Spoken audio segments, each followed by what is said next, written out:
Olá, meus amigos, muito bom dia a todos vocês, sejam todos muito bem-vindos a essa meditação.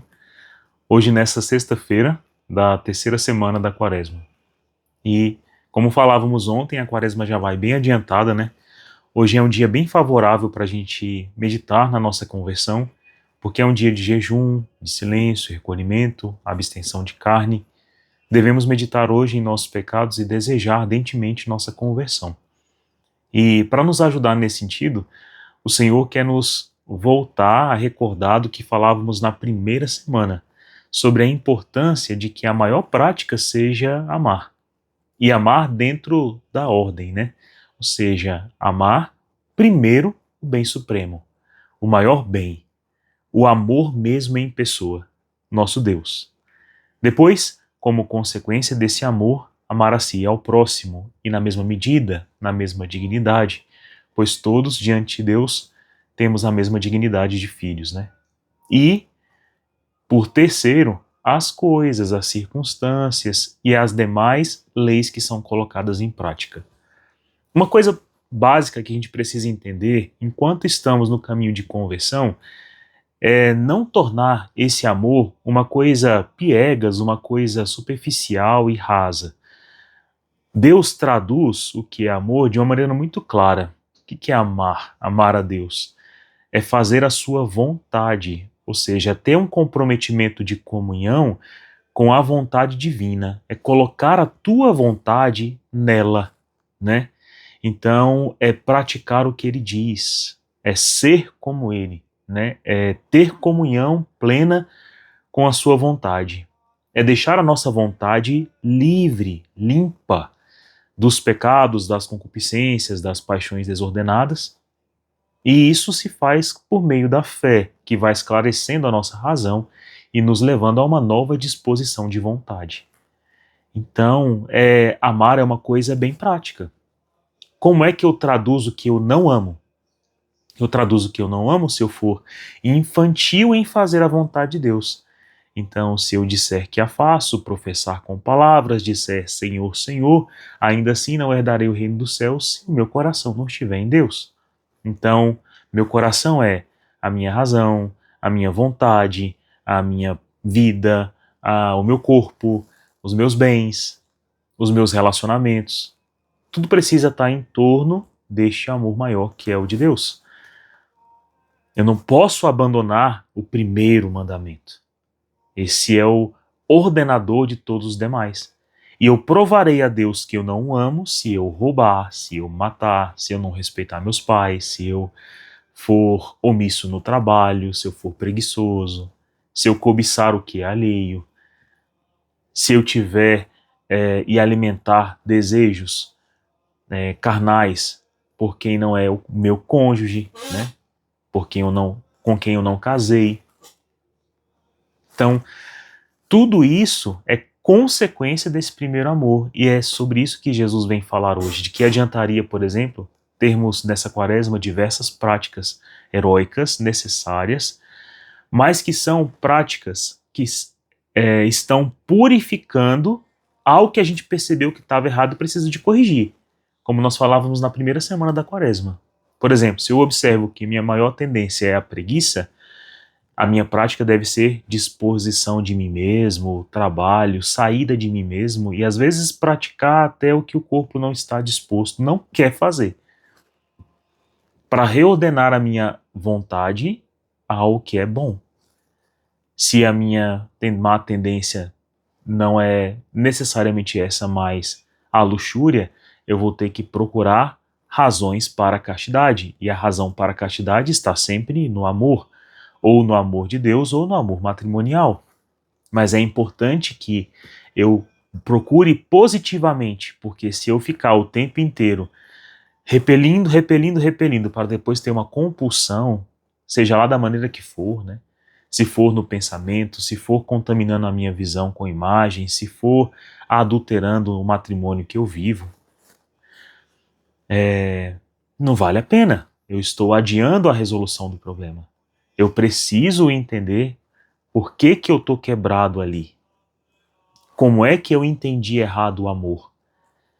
E às vezes eu vou precisar de todas as ajudas. psicológica, mental, espiritual, oracional, mas o meio para começar a adquirir é sempre a castidade, a continência, né? Isso reordena e me livra à vontade para ela poder aderir a uma nova fé.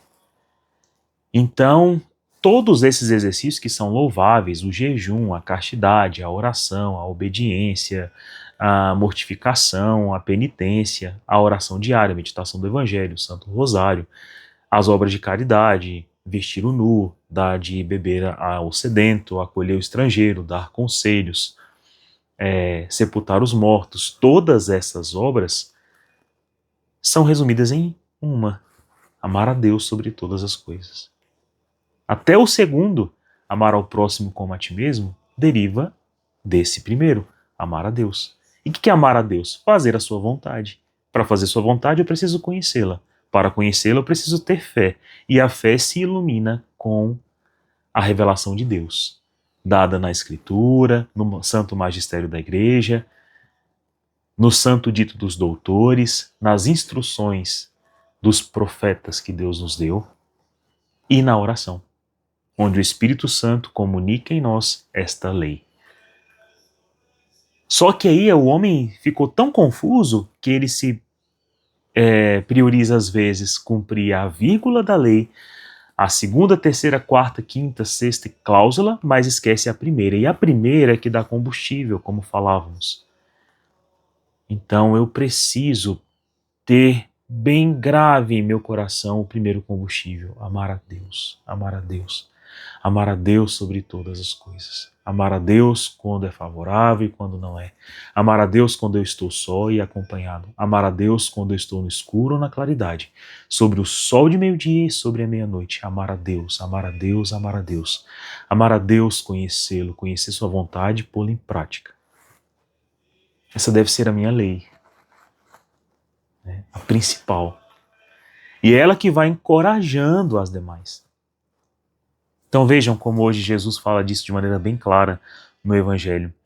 E se a gente não fizer isso, a gente vai deixar de cumprir as leis subsequentes, e assim a gente demonstra que não ama a Deus, como a gente também não vai conseguir cumprir esse primeiro mandamento. Então se diz assim, lá em Marcos 12, versículos de 28 a 34, se diz assim: naquele tempo, um mestre da lei aproximou-se de Jesus e perguntou: qual é o primeiro de todos os mandamentos? Jesus respondeu: primeiro é este: ouve, ó Israel, o Senhor nosso Deus é o único Senhor. Amarás o Senhor teu Deus de todo o teu coração, com toda a tua alma e de todo o teu entendimento e com toda a tua força. O segundo mandamento é: amarás o teu próximo como a ti mesmo. Não existe outro mandamento maior do que estes. O mestre da lei disse a Jesus: muito bem, mestre. Na verdade é como disseste. Ele é o único Deus e não existe outro além dele. Amá-lo de todo o coração, de toda a mente, com toda a força, e amar o próximo como a si mesmo é melhor do que todos os holocaustos e sacrifícios. Jesus viu que ele tinha respondido com inteligência e disse: tu não estás longe do reino de Deus. E ninguém mais tinha coragem de fazer perguntas a Jesus. É bonito porque é o próprio Deus falando isso pra gente, né? Abrandando o nosso coração. É como se um pai dissesse, e é um pai, né? É o nosso Senhor, nosso mestre, chegasse pra gente e olhasse os nossos esforços e visse assim: muito bom. E se enchesse de orgulho, de ternura, de compaixão, de amor, e visse tudo ótimo. Mas como ele vê de maneira muito completa cada um de nós, ele também verá: ele está quase desistindo. Ele está quase voltando a ser o velho homem. Ele está quase voltando às bolotas dos porcos, às cebolas do Egito, ao cárcere, à privação da liberdade, ao estado de morte espiritual, ao cometimento de um pecado mortal. Ele está quase caindo. O Senhor não é indiferente a isso. Por isso ele recorda a gente da força motriz, que ela não é, a princípio, a nossa, ela é a de Deus.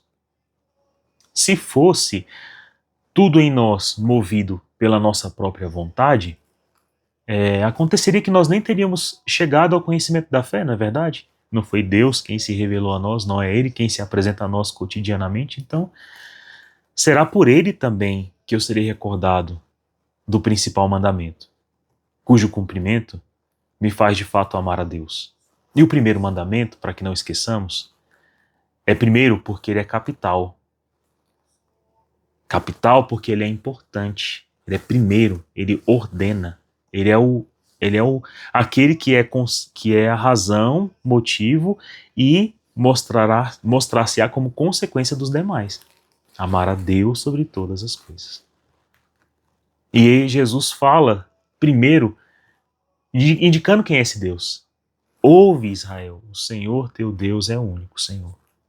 Então não atenderás à vontade dos outros homens, sua mesmo, é a de Deus. E Deus a faz conhecer.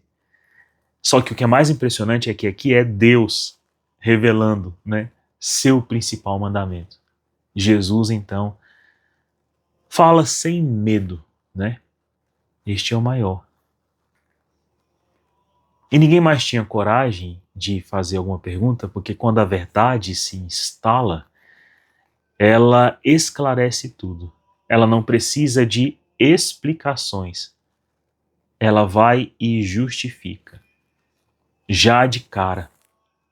Jesus sustenta esse peso da verdade e da graça, que estão juntos, né? A graça tem um peso, que é o peso da cruz, mas ela tem um valor por isso mesmo, que é a redenção.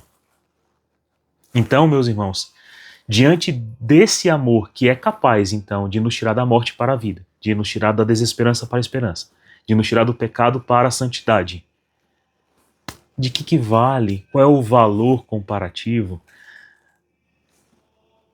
da queda, do peso, dos sacrifícios, dos holocaustos, daquelas medidas que nós ajustamos para ajustar isso daqui? Então, isso tudo tem um peso? Tem. Isso tudo tem um valor? Tem. Mas, veja,